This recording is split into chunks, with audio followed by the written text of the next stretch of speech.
It is midday in the Queen City. Business is booming. We've got more suds on the shelf. Not those suds, the other suds. And North's up.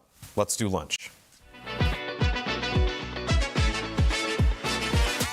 Cincinnati is a city that means business. Fortune 500 company HQs, renowned institutions like Children's Hospital and the Cincinnati Zoo, and letters that everyone here knows: TQL, GE, CVG, UC, and X. It's also a city that's large enough for new ideas to take root and grow. You know somebody who knows somebody who knows somebody, and you're in business. I'm Jack Crumley, and this is The Working Lunch.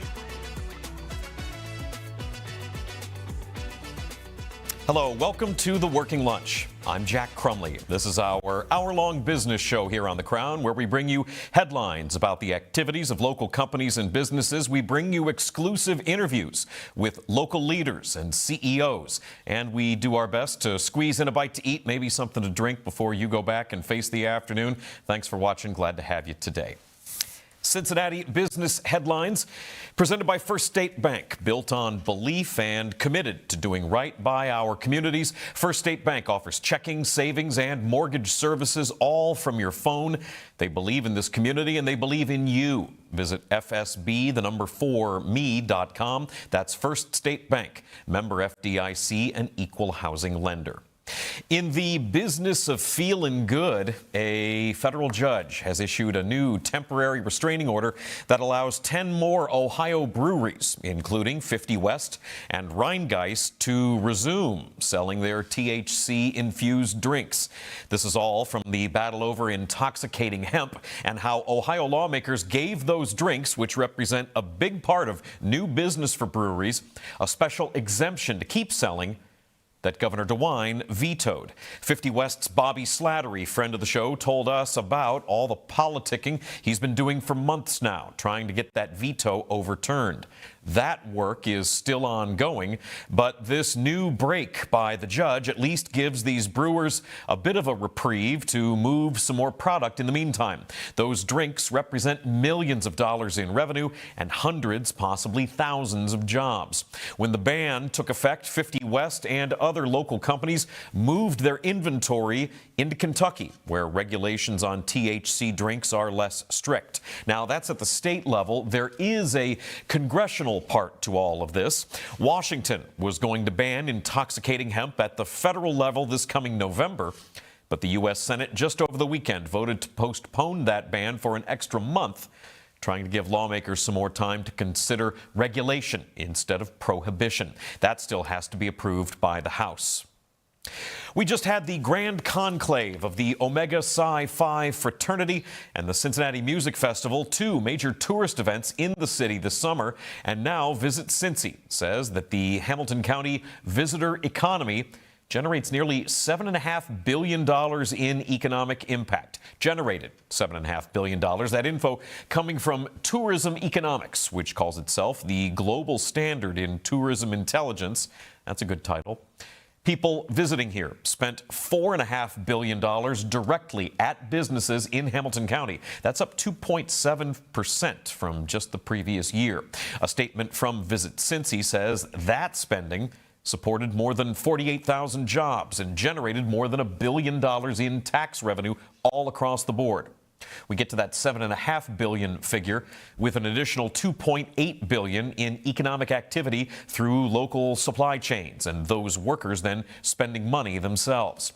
And I'd say that things are kind of looking up as the Fidelity Hotel just opened last month. Construction's begun on the new Convention Center Hotel, and we still have big tourist events yet to come this year, like Oktoberfest and Blink. Well, they had the resolution, and they passed it as well. Beaver Creek City Council last night unanimously approved the beaver as the historic symbol of the community. It comes as the multi-state chain of stores where you can buy brisket at a gas station. Buc-ee's is suing Beaver's Mini Mart in federal court as a way to challenge the Beaver's use of a beaver as its cartoon mascot. Buc-ee's is suing them over that. I don't know how that move is going to have any effect on the ongoing federal litigation, what City Council did. Apparently, the city doesn't really think it will either. WHIO-TV got a statement saying that last night's vote was not about the lawsuit, but rather, quote, "The purpose of the resolution is to affirm the Beavers' long-standing role in the city of Beaver Creek's history, heritage, and community identity," end quote. This is what Socrates was talking about when he said, "Know thyself." That GoFundMe that's been going now for a few days for Beavers Mini Mart, now over $62,000 to help with legal fees in that federal lawsuit, by the way. Now for Jack's Big Bite. That's where we focus on one particular story or topic in our community, a community we believe in with our partners at First State Bank. Stop into one of their local branches or visit online at fsb4me.com to access all the helpful tools and services at First State Bank, built on belief and committed to doing right by our communities. For today's Big Bite, presented by First State Bank, Northern Kentucky University President Dr. Katie Short-Thompson is my guest today. So we are shining a light on NKU, which I think really occupies an interesting and necessary place in the greater Cincinnati area. Take a look.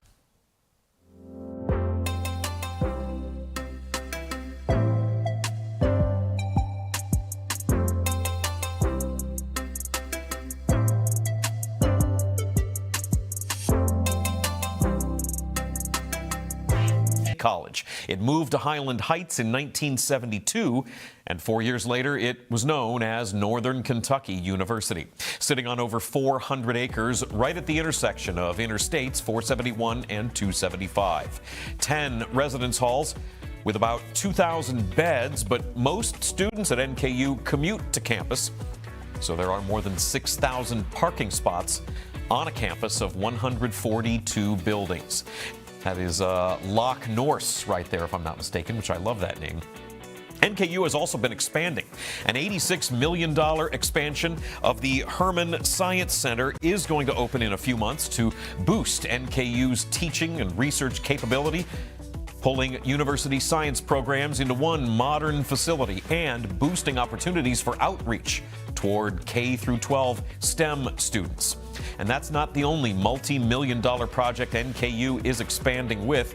You've seen this picture here before on the show. We've told you about the state of Kentucky lining up $125 million for that, the Commonwealth Center for Biomedical Excellence, which will house both NKU's Salmon P. Chase College of Law and the University of Kentucky's College of Medicine campus for this area. Fittingly, that is being built right now in Covington, bringing those two institutions back together in one place, like a reunion show.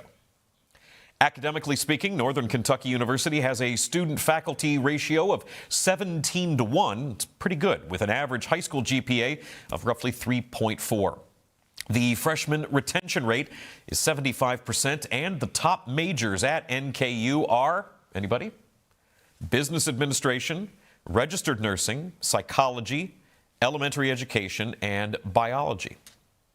As far as athletics go, Ethan, how you doing, man? I'm good. Good. Yeah. Good. Good to be here. All right, well, let's get started. Let's go see everything that NKU has to offer. All right? Do it. We got a training room, film room, gym. You know, the coach's office is over here. And then obviously, the locker room, we've got the girls right here and the men's over here. But yeah, it's good to have everyone so close. You walk out right here, got all the assistant coaches, all the head coaches. It's all in a little bubble, you know, so it's pretty easy. When you get here, you can stay here kind of thing, and everything's kind of done for you, and you just get sorted here. And when you're done, you just walk out. Love a cross-promotional opportunity there. That's our own Paul Fritchner of the Rebound Rundown, checking things out at Truist Arena. The more than 9,000-seat venue opened in 2008 with a different naming sponsor, and it has been called different names over nearly 20 years. It's obviously where the Norse play, but it's also been a venue for a number of concerts from some pretty big stars over the years. Carrie Underwood, Alan Jackson, Blake Shelton in the country world, also Bob Dylan, and Jay-Z. Hove was there in 2009. 2008 is also when the Student Union building opened on the NKU campus, serving as the campus community center for students, faculty, staff, alumni, and guests, as student unions are wont to do. Northern Kentucky University anchors its graduation requirements, its strategic planning, and its campus initiatives around regional workforce readiness. That's a big focus. Big focus of this show as well, developing talent in this area and keeping that talent here. Over 80% of NKU grads stay here in the Cincinnati area. It is a primary pipeline for regional talent, and we love that. That is a primary focus of Dr. Katie Short-Thompson, the president of NKU, and she will be here to talk about all that and more next. Take a look at some stocks of local interest today. It's Tuesday, humming right along there. You're watching The Working Lunch on The Crown. Stick around for more.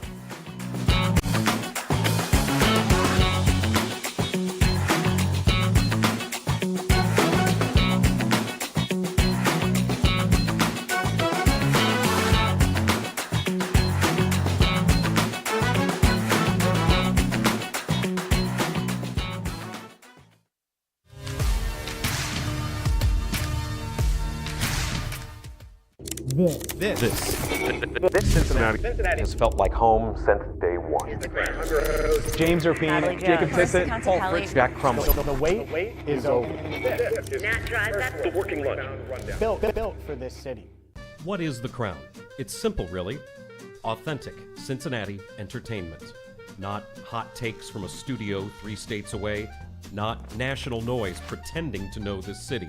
Rather, bringing a voice to those who call the Queen City home. Where can I watch The Crown shows?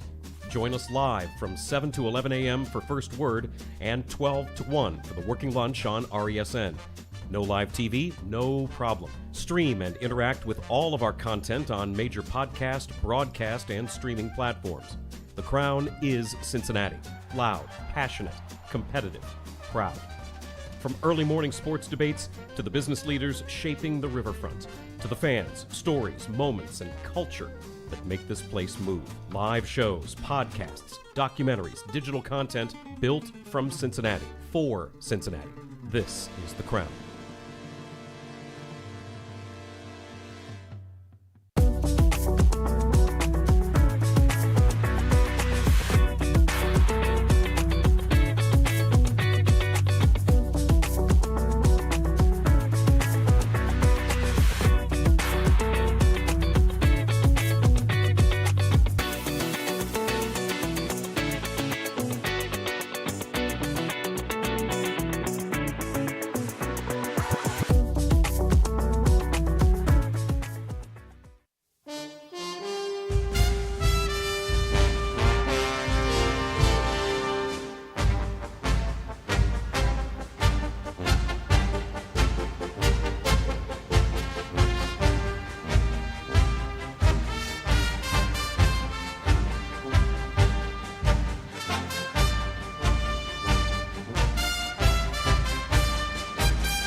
Our beliefs matter.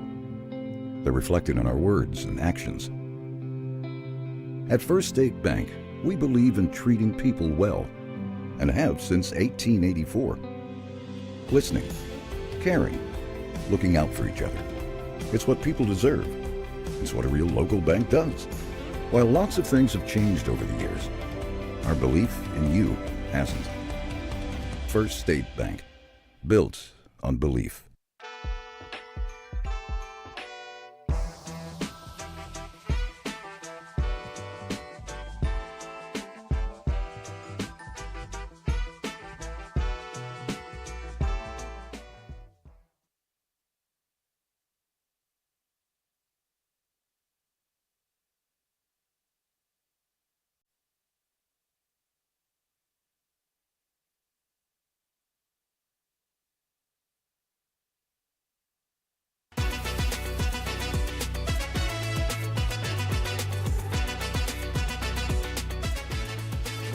Welcome back to The Working Lunch. I'm Jack Crumley. I have the pleasure now of being joined by the president of NKU, Dr. Katie Short-Thompson.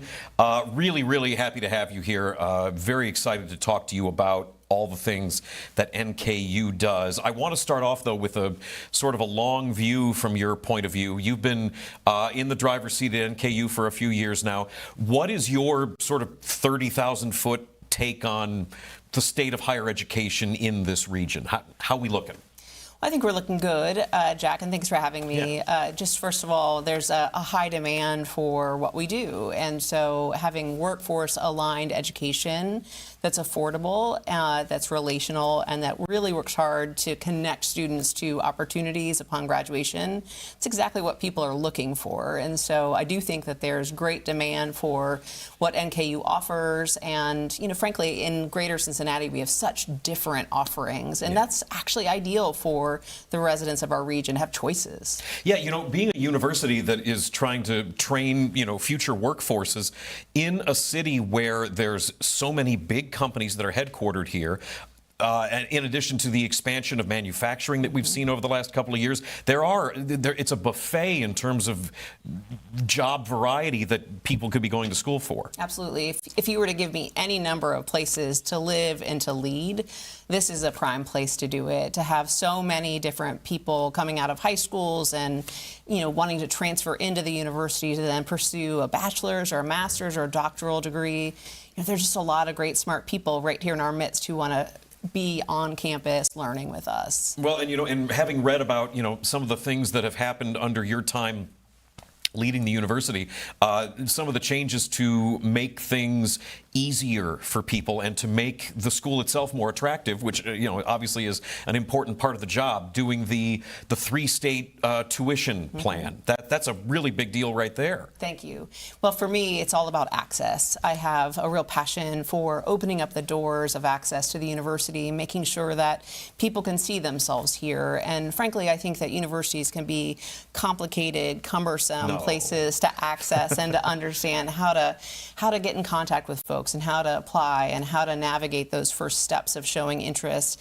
And I thought, if I can make it easier and clearer, then that's a win. And so I think just the tuition rate alone, there are two rates. One is in-state, and that's for everyone in Kentucky, Ohio, and Indiana, no matter where you live in those states. And it's very affordable. And the other rate is out-of-state, and it's literally any other state other than Kentucky, Ohio, or Indiana, including international students. And so even that is very affordable compared to our competitors. So we're really proud of simplifying things and providing greater access. Well, and speaking of simplifying things, you even went a step further. The application process is what, minimal? You got rid of it altogether? If you can click a link, you can get into the university. So it's really the innovation of one of my colleagues. It's called the Direct Admit program. And it quite literally comes from getting an email address or just going to our website. And if you have a 275 and above, you're eligible to be admitted to the university. No essay, no application fee. We've really simplified it. And in case you don't know, a lot of people who are college-going age hate forms. And so not having them have to fill out one more form when frankly, we know everything about them already. We all do data buys and have a lot of information about students. Well, and the idea of making the application process easier, people who were watching the last segment saw the stats on average GPA and 75% freshman retention rate. It doesn't seem as though that step toward making things more practical has had a negative effect on the student population. Not at all. Actually, our students are performing better than ever. So it is remarkable. Just if you simplify the on-ramp, it just means that they can pay attention to other things and get acclimated more quickly. Is there a reason why you don't think that other universities have taken those specific steps that you've done, especially around here, doing the three-state all-in-one pricing and making the application process way more straightforward? It's a good question. I think in some cases it's just change and not wanting to change from the practices of, yesteryear. And, I do think that some other schools are looking at directed bid or similar programs like that. I know that the state of Kentucky is actually looking at having a number of other institutions follow suit. Okay. Yeah, how much do you do, like, comparing and contrasting to your colleagues, your professional colleagues? I don't mean other presidents, but universities in general, because I think that NKU exists in a really interesting space. I remember reading an article a few years ago about Microsoft, and the writer was saying that Microsoft is functioning so much on the practical side of things, where it's not charging top dollar like Apple does for everything, and it's not this like bargain basement chintzy stuff that's going to wear out in a couple of years. And I really think that NKU is sort of a metaphor for that, where there's such a focus on practicality and affordability and ease of getting in. Right. So I would say that, first of all, we all study each other. Okay. I think in part so that we know how we can be differentiated from our competitors. You know, at the end of the day, I think of NKU as a real workhorse in the region. And so, you know, we work really hard to provide affordable, high-quality education that's very aligned with the workforce, so that that investment in education pays off with lucrative careers at the end. We've been ranked the best return on investment by the Wall Street Journal for the third year in a row.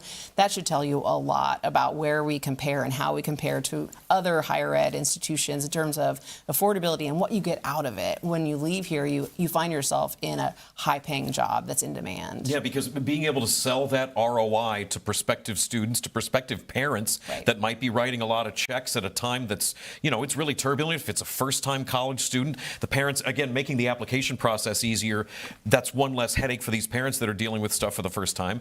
And if you're able to show that it's going to be worth your money to do this, like, that's a huge selling point, right? Absolutely. And as a mom of 3 kids, 2 have graduated and are already working, and 1 is a senior. I can tell you that all of us parents are building spreadsheets and analyzing the options together with our students and trying to determine what's worth it and what makes sense for us. And so we're just really the best return on investment in town. And frankly, the experience that our students have, listen to our alumni and hear them rave about the experience, how NKU changed their life, how they opened their eyes to the unique talents that the students had, and then stayed in their lives for the rest of their career. Our faculty are really student-centered, care deeply about the students themselves and as whole people, not just students. So I often say you get more than you pay for at NKU, and it's absolutely true. Yeah, again, the application process and the similarity in the tuition now. But the other sort of theme on all that is graduating students into a field and having them gone through a curriculum of education that's actually going to be practical and useful for them. That's right. So one of the things I spend a lot of time thinking about is the sectors that we really need to be aligned with at the university. One of the nice things about when I've arrived as president is there's a lot of research that the chamber has done, our economic development engines and growth organizations have done, and there is great alignment and agreement on what sectors are poised to grow over the next decade and how much of a workforce shortage we actually have here in this region.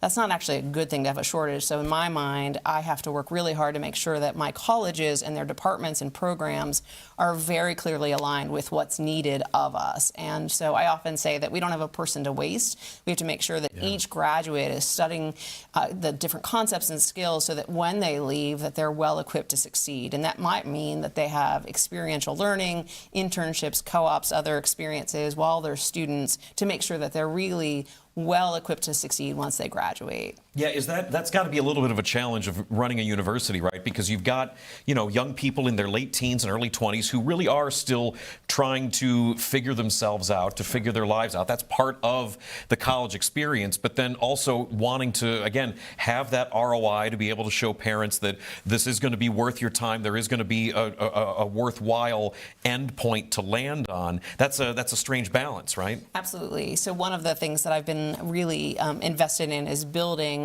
a system to allow our students to have a deep understanding of their field and to practice it in a variety of different ways on campus and off campus.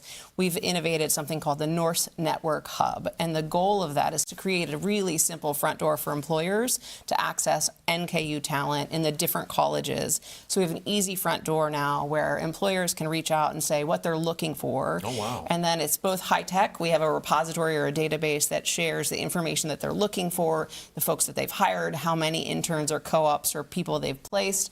So we get the history of what they're looking for and what skill sets they need. And then we make those warm introductions with the colleges so that we make sure that all of the different colleges' skill sets are being represented, because it's easy to know where to go for accountants. You go to the accounting department. Sure. It's not as easy if it's a broader skill set used by a number of different majors at the university. So we're really excited about partnering with many different companies and really making it easier for them to access talent and for our students to know what opportunities are available to them as well. Well, and looking at, I mentioned it in the Big Bite, the top majors at NKU, I think, are maybe some of the most practical and constantly needed majors in college, period. Business administration, elementary education. These are all things that feel like they check every box in any school. And by design. It is our mission to provide access and then to provide workforce alignment. That is literally why we exist. So we are delivering on our promise. So as far as maybe some newer programs go, I saw an announcement that you guys made about Rogers Scholars. What is that program that you guys are doing? Sure. It's a partnership with an organization that we're providing some scholarship dollars to live here. And it's for folks from southern and eastern Kentucky, from rural counties within the Commonwealth. It just provides them with a new opportunity to save some money by living with us on campus. And they're, high-performing leaders in high school in their own county. So we're excited to welcome them to northern Kentucky. Yeah, being able to draw from, elsewhere in the state, I feel like maybe there's an assumption that, and probably a bulk of the students do come from this sort of greater Cincinnati area, but the idea that kids from eastern Kentucky, from western Kentucky, from Indianapolis, from other parts of Ohio, this is right in the middle of the bullseye. You'd be surprised at how many students come from just outside of the northern Kentucky area in Kentucky. So actually with the direct admit and with the way that we've recruited lately, we've found far more students from outlying counties and different parts of the state. So that has been sort of an unexpected surprise. To be candid, oftentimes we think of recruitment almost like an open house party. You never know who's going to actually come until they show up. And so we're always delighted to welcome new Norse from everywhere. In terms of other new things that are on the way, how excited are you for this Commonwealth Center that's going up in Covington? This is a huge collaboration. It's fantastic. It's very exciting. And in fact, I don't live far from there, and I walk my dog past it on a regular basis. And now we have a big hole. And so a great, beautiful building will rise out of that hole, and it will be the new home for the Chase College of Law. And to say that it will be perfectly placed. Yeah, sorry, that's just, we got a picture of, I think that might be you at the groundbreaking. That's right, absolutely. And what that building's going to look like. Do you think that other buildings in the neighborhood are going to be, their moms are going to be jealous about how this building is doctors and lawyers in one place? It's going to be a beauty. It'll be a wonderful opportunity to have us housed right next to the courthouses and right by 25 major law firms in the area. Chase College of Law has a long history and frankly started in Covington, and so it's returning home. It will allow our lawyers and our partners and our students and our faculty to work closely together and really develop the next generation of lawyers. So we're excited about, just how relevant they'll be in that neighborhood. We've always had a major outreach mission to the college, and that will just accelerate that. And the other thing I would share is that we've climbed 30 spots in the rankings in the last 5 years as a law school. And this will only accelerate that because a beautiful new home that's perfectly well placed is only an advantage for this. And that's in such a bustling, growing area right there in Covington, closer to the riverfront. The Northern Kentucky Convention Center's right there. That's right. And the idea that this was funded, this isn't taxpayer dollars in the sense of the way we normally see construction. This is the state that put this together because they want to see these two schools team up. Absolutely. It will really build into economic development for the area. It's a really plum assignment for the university to have that space and to be able to partner throughout the region. I'm excited about it. Yeah, that's extremely exciting. We do need to take a break, but I do want to ask about one other thing before we go. A big hire that you guys recently announced, Mike Odom as your new athletic director. You guys have to be extremely excited about that. I literally could not be more excited to welcome him to my team. He's my final cabinet member to add to my team. And Mike brings such a wealth of experience and just the right attitude and skill set. And he's just a wonderful all-around person. This region will love Mike Odom. Well, and if you're talking about growing, academically for the practicality cyclicality of certain jobs and growth industries there, also being able to grow for recruitment and player attraction in this age of NIL, having an AD that is so well thought of, that has to be a doubly exciting thing. Absolutely. Somebody who's come from Creighton, and also, you think about the fact that he was at Wake Forest and NC State. He has a wealth of experience. He's really come up through ticket revenue, and he's worked really hard in a number of different places with just the right experiences and just the right skills. I know that already in 8 days we've seen a difference in the kinds of things we're considering at the university. Oh, look at that. That's a tease for things yet to come. That is a tease going into our commercial break. We'll be back with more. Dr. Katie Short-Thompson, president of Northern Kentucky University, right after this. You're watching The Working Lunch.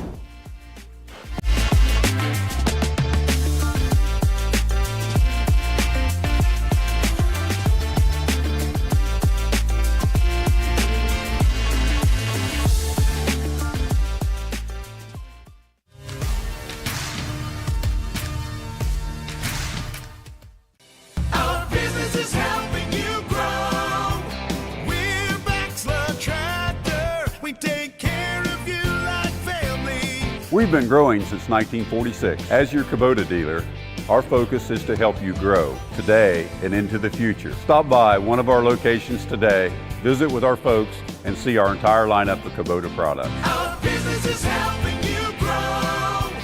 Bachelor Tractor.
Okay, who are you? Well, you have a First State Bank checking account, so you'll be getting cash back whenever you use it. Oh.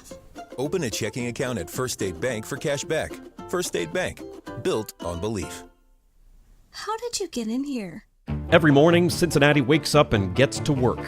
Companies are built, deals are made, restaurants open, ideas become careers, and every day the people behind it all sit down at the working lunch.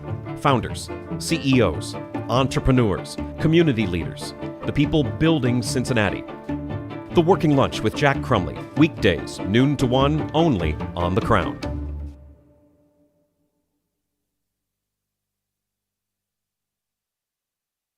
On the radio here in Cincinnati. Cincinnati has always felt like home. Right here on the Crown Network. Out and about in Cincinnati, bringing you the stories that you need to hear in the Queen City.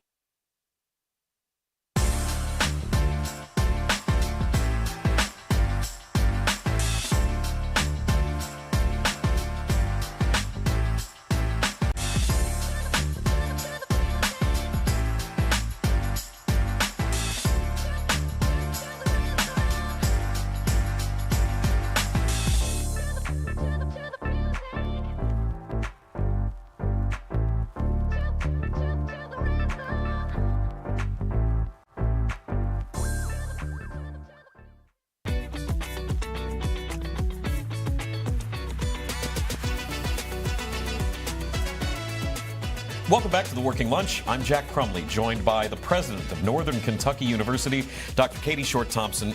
Really appreciate your time and being able to come on here. Using your time right now in August. This is summer vacation, right? There's probably not a whole lot that you have to worry about right now because it's summer. Not exactly. Often people think that I have the summer off. This is when we are in crush mode of just planning to launch the entire school year. Yeah. So you got excited. I mean, obviously excited for the fall. Is Victor Fest coming up soon? It is. So, I mean, this is the final countdown before we have about 12 days, I think it is now, before students return for class. They move in just a few days before that. But all the activities, the students, bring the campus back to life, and there's nothing like it when they're on campus. And in that vein, I wanted to ask you, because this is something I think you've got a unique perspective on. You were, I believe, appointed to be the president of NKU in 2023, which means that you were sort of there right after the height of COVID had hit, and everybody's lives got messed with, college students' lives, especially those who were in the midst of their college careers or looking to graduate. Everything got turned upside down. What has your perspective on that been now in the aftermath of that? How did you see things change for good or ill? Well, I think COVID has really changed everyone's lives in that we all went to our corners for at least about a year and then have little by little and in different ways found our way back. And so I think that, there are a couple impacts that I would speak of. One would be, academically, we've seen some impacts on students learning who were essentially teaching themselves from their homes for at least a few months of that time. Yeah. And obviously that leaves some effects that we are still working to address and make sure that students know what they need to know to continue to make progress throughout their degrees. Secondly, I think in terms of engagement, that the norms of engagement changed while people were, in their corners, and we've had to sort of re-educate students on how to attend things and socialize with each other and just get engaged for their own good, and having more time on campus with one another because, again, a lot of people, they scattered, and now it's all about bringing them back because there's benefit from being in that experience together. It's not just about an education, it's about an experience. Well, and that's part of, capital E education in terms of learning things academically, but then also learning about yourself. And I know it gets into some sort of flowery territory there, but that's a really important part of people growing up and learning in general. Absolutely. There's also the applying of what you're learning, right. And let's be honest, it's that well-rounded college education that comes from the experience of being involved in leadership activities and other engagements on campus. So, we're really emphasizing the importance of that right now and wooing our students back into some of those either co-curricular or extracurricular activities. Your time here at NKU is a little bit of a full circle journey for you professionally, because you were at the university before and then you took some time away and then came back. What was the journey like that? Yeah, so I started at the university as a faculty member in 1996, and I spent 14 years at NKU as a faculty member in communication. During that time, I worked my way up the ladder, and when I left, I was the department chair of the Department of Communication.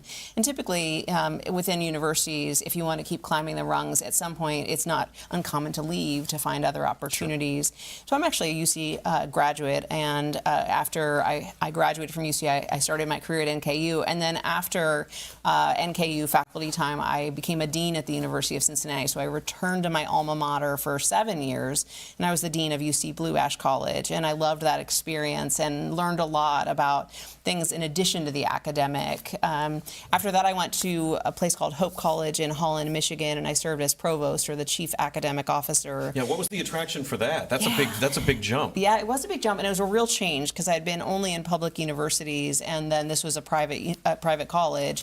Frankly, I knew of Holland from vacation, and so many people have left Cincinnati in the summertime to go up to this beautiful place in the world that's right in Southwest Michigan, right on Lake Michigan.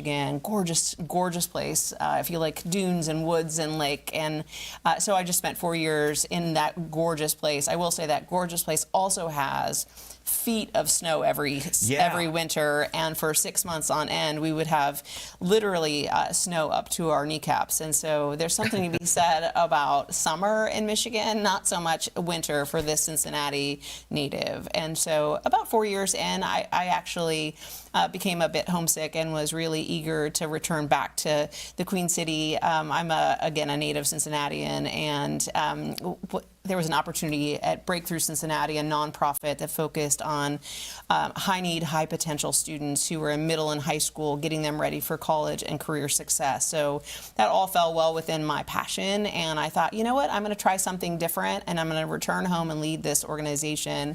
I learned a lot, I got a lot out of it, and just about 2 years into it, this position of president of NKU came open. And if I'm honest with you, it's the job that I always wanted. Sure. Though you can't just order a job like, you might order food at a restaurant. The timing is everything, and the fit is everything. And so when the position became open, I just said, I have to give this a whirl. I have to apply, and the rest is history. Well, and the timing for you as a person specifically, having that professional growth of coming up in the faculty here and really sort of understanding the nuts and bolts of the university, and then doing things with UC Blue Ash for a bit, and then heading up to work in a private school up in a different state altogether, and then working in a non-academic setting for a while. That is a way to check a lot of other boxes to bring all that experience then back now to your time as president. Right.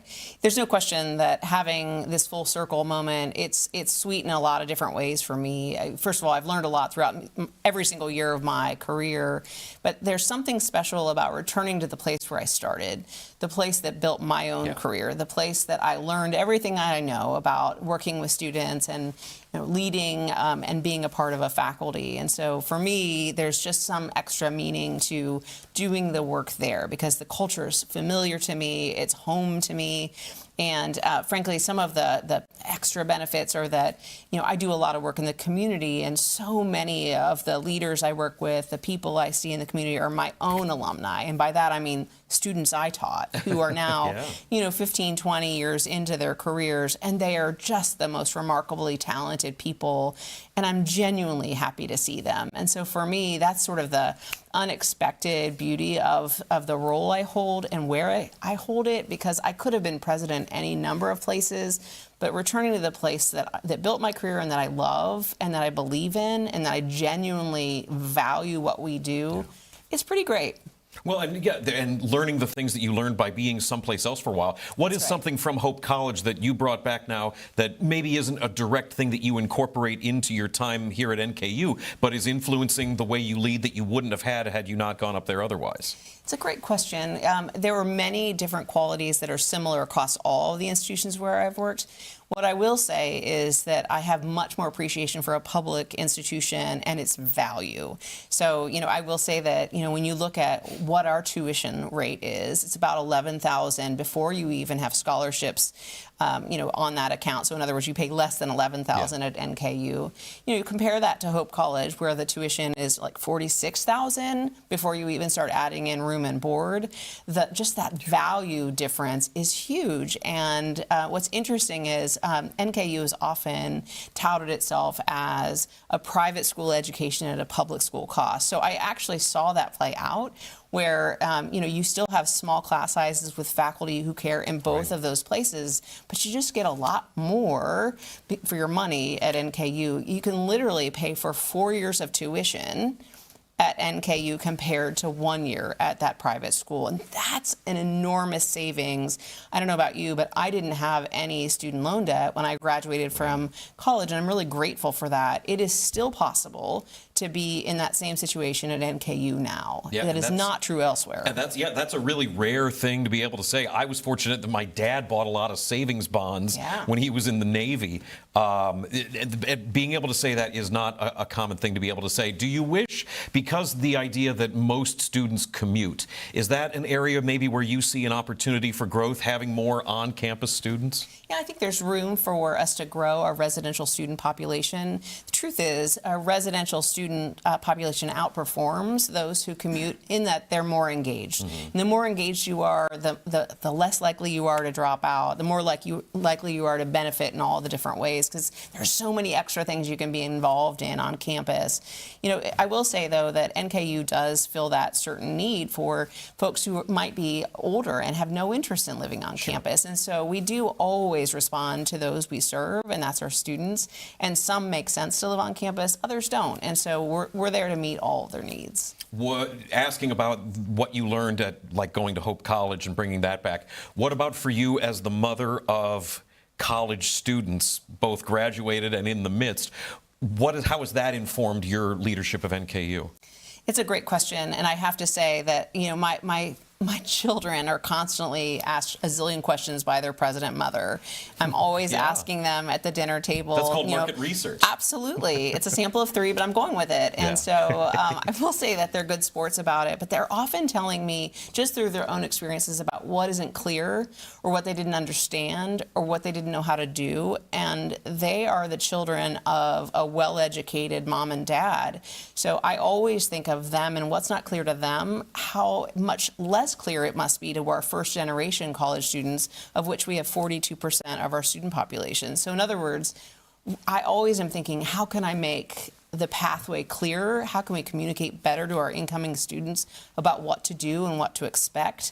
And, you know, frankly, there are just a lot of things about college going that we have to translate to those who are coming in. So I always think what's common and routine to us is novel to those who are new to our campus. And I'm always thinking, as a communicator, how can we really make it simple and break it down? Make sure that the students know. How can we make sure that the parents and the families know? So, for example, we now do something called Parent University, where we go and we partner with the different county schools and have meetings with not just the students, but their families, so that they can listen and learn from those of us who do it for a living and absolutely make it easier to navigate. No, that's super helpful. And I would think that your background in communication has played a really, you know, as much as people like to goof on communications majors, look at this, that plays a huge role in what you're doing as the leader of a university like that. I think it's tremendous. I can't think of a more important thing than to communicate well, because if people don't understand, they're going to miss a lot of really important opportunities. Dr. Thompson, I couldn't agree more. Communication is an extremely important skill professionally. I'm glad that we both got the memo about wearing NKU colors today. Twinning. That's important.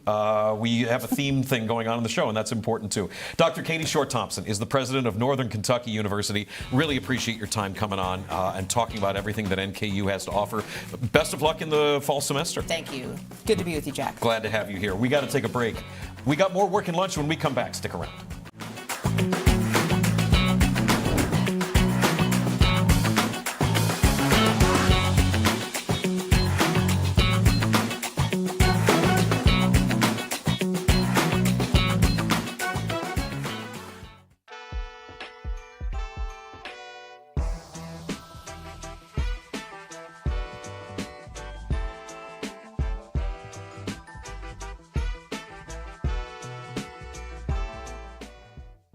The Crown has you covered. Start your day with First Word, Cincinnati's only morning sports show. Power through midday with the Working Lunch, Cincinnati business talk that keeps you in the know. Nat tries that for lifestyle around the city, and the Rebound Rundown covers every corner of the college basketball scene in the tri-state and beyond. This is The Crown. First Word for your morning sports, Nat tries that for lifestyle around the city, the Working Lunch for business that hits home, and Rebound Rundown for college hoops. This city deserves its crown. Watch, listen, subscribe. On the radio here in Cincinnati. Cincinnati has always felt like home. Right here on the Crown Network. Out and about in Cincinnati, bringing you these stories that you need to hear in the Queen City.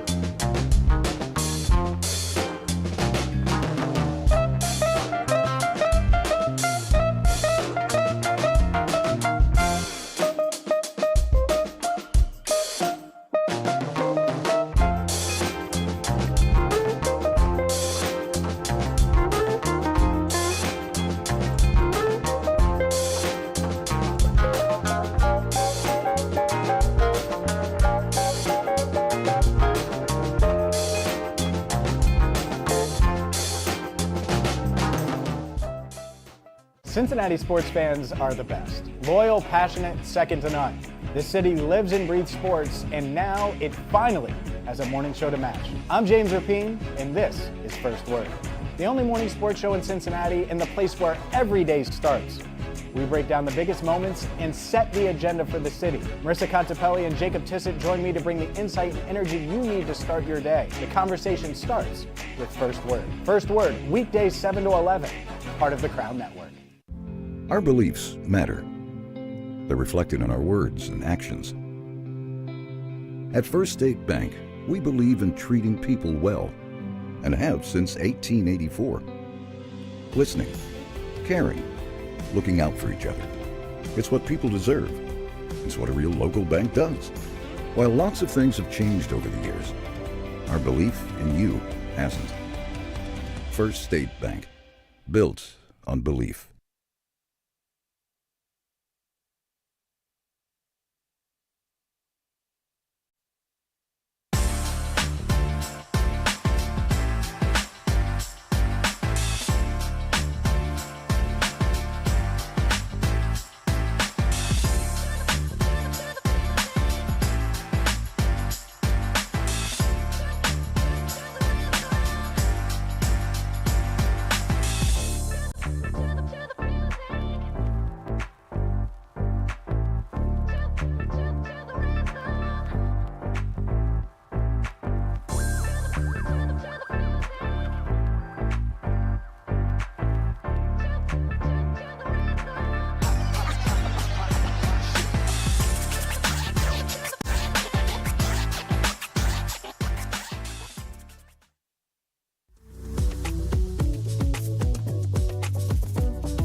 Welcome back to the Working Lunch. Dr. Katie Short-Thompson, the president of NKU, just walked out the door, and it's happening right as, hold on, yes, I understand. I'm getting a little bit of breaking news. This is legit. NKU men's basketball is going to be a part of the opening day marathon that the Field of 68 puts on. This is just out here today. The Northern Kentucky Norse going to face the Miners of Texas El Paso in South Dakota on November 2nd. NKU versus UTEP in the Field of 68 marathon, November 2nd. That full schedule for that marathon out now on social media. I bet you can bet the farm that Paul Fritchner is going to have more on that. Do have one last bit that I wanted to clue you into. Variety just recently did an article about a new commercial campaign for Procter & Gamble. P&G calling it a substantial campaign that's going to run during football season. And the focus of the ad's going to be Procter & Gamble's Always Discreet pads for women. And the ad's going to feature the mothers of NFL players. Take a look. Always discreet for bladder leaks.